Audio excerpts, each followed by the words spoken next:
오늘 에코프로비엠과 에코프로에서 몇 가지 공시가 나왔는데 이게 복잡하게 볼 게 없더라고요. 에코프로비엠은 증권 발행 결과 공시가 나왔는데요. 제5회차 전환사채가 지난번에 이사회 결의를 통해서 결정이 되었습니다. 근데 어제까지가 납입기일이었고 이게 완료가 되었다라는, 차질 없이 진행되었다라는 공시이고요. 두 번째가 타법인 주식 및 출자증권 취득 결정 공시인데 이게 오늘 이사회 결의를 통과한 내용입니다. 에코프로 글로벌이 주체가 되어서 800억 규모의 헝가리 지역 내 양극화 물질 신규 시설 투자입니다. 취득 예정 일자가 8월 9일로 되어 있으니까 사실상 집행은 요때 하는 거죠. 근데 다들 아시겠지만 이 회사는 에코프로비엠이 지분을 100% 들고 있는 회사입니다. 그러니까 별도의 회사가 어떤 사업을 진행한다라고 인식하기보다는 에코프로비엠이 헝가리 지역 내에서 무언가를 한다면 주체를 이렇게 바꿔서 나올 겁니다. 한 가지 눈여겨볼 점은 이전에 직전 공시에서 나왔던 내용이 196억 원 규모의 출자였는데 요번엔 규모가 이에 비해서 꽤 많이 커졌죠. 그래서 기존에 해왔었던 신규 시설 투자에서의 어떤 추가적인 비용이 발생을 했는지 혹은 요 규모 자체가 조금 더 확장이 되었는지에 대해서 회사 측에서 다음 달에 있을 IR을 통해서 밝혀줄 수도 있고요. 꼭 의무사항은 아닙니다.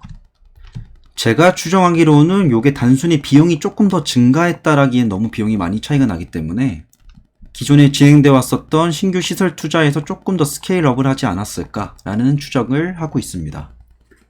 이 정도만 보면 에코프로비엠 공시는 전부 다 되었고요.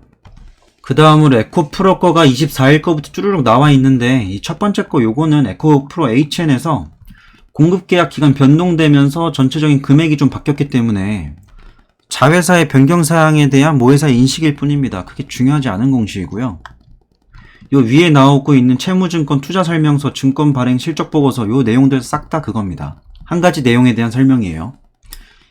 이 중에서 볼 게 투자설명서죠. 요걸 보시면 요번 22회차 1회와 2회로 나눠지는데 총 규모가 1000억입니다. 근데 이걸 가지고 뭘 할까? 채무 상환을 하기 위해서 발행을 하는 겁니다. 보시다시피 청약 기간과 납입기일이 동일하죠. 다 읽어보시면 아시겠지만 저도 사실 이걸 설명하기 위해서 다 읽어보고 세세하게 설명을 하다가 그 영상 만든 걸 지우고 지금 좀 간단하게 찍는 거예요. 왜냐, 그렇게 자세히 볼 내용이 아니기 때문에. 발행 수익률을 5.241%로 한 다음에 이거를 흥국이가 주관을 해서 22-1은 400억 규모 KB증권에서 가져가고요. 100억 규모를 미래에셋에서 합니다. 그리고 두 번째 거 22-2는 신한투자증권에서 250억, NH투자증권에서 250억. 이렇게 해서 총 조달한 1000억을 가지고 채무 상환을 할 건데 뭐 이거 발행하는 데 드는 비용은 총 합해봤자 3억 1000만원 정도 들 거고요. 이렇게 해서 모인 돈 가지고 이전에 주식 담보대출을 통해서 에코프로비엠이 성장하는 과정에서 필요했던 돈들을 주식 담보대출을 통해서 조달을 했습니다. 근데 얘네가 빠른 거는 만기가 이번 연도 말에 2023년 12월 14일날 만기가 되고요. 요게 300억이에요. 내년 초에 3월과 4월 달에 대략 700억 정도가 만기가 도래합니다. 800억 정도군요.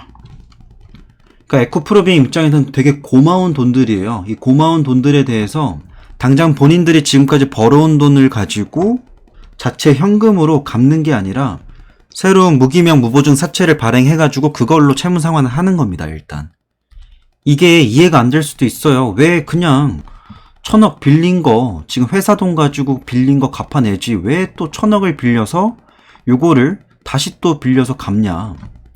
사실 이런 복잡한 구조를 빼고 보면 1000억 빌려놨던 거 만기 연장하는 거랑 좀 비슷해요.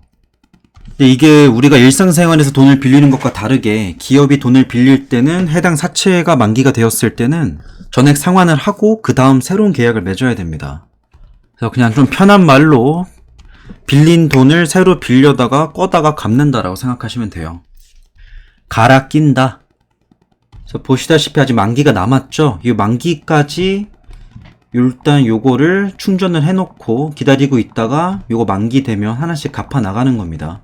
근데 그 갚는 기간 동안에 갚기까지 시간이 남았으니까 놀면 안 되겠죠. 그래서 최대한 안정적인 금융상품에 놓고 운영을 해서 은행 예금 같은 것들 해놓고 필요할 때마다 쓰겠다라고 말을 하는 겁니다. 그럼 이런 생각이 들 수도 있어요. 이전에 발행했었던 1000억 만기한다 해가지고 새로 1000억 발행해가지고 갚는다. 뭐 2년 혹은 3년 후에 또 이럴까? 그게 아닐 수도 있습니다. 과거에 1,000억은 매우 큰 돈이었고 지금은 1,000억은 감당할 수 있지만 묶어두기는 아쉬운 돈일 수 있어요. 그래서 회사 입장에서는 이걸 다시 한 번 더 조달받아가지고 메꿔놓고 내년 혹은 내후년이 됐을 때 1,000억이 그렇게 큰 돈이 아니게 됐을 때, 회사가 그만큼 성장했을 때 이런 식으로 갈아 끼지 않고 자체 현금을 가지고 처리할 수도 있습니다. 간단하죠. 그래서 오늘 나온 공시들을 요약을 해보면 에코프로비엠 쪽에서 나왔던 시비는 납입 완료했다, 그리고 헝가리 쪽에 뭐 투자한다, 이런 내용이 전부였고요. 에코프로에서 나왔던 공시는 오늘 나왔던 거 1,000억 빌려가지고 기존에 빌렸었던 1,000억 갈아 낀다 라고만 생각을 하시면 오늘 공시 이해하시는데 큰 무리가 없습니다. 오늘 영상 여기까지입니다.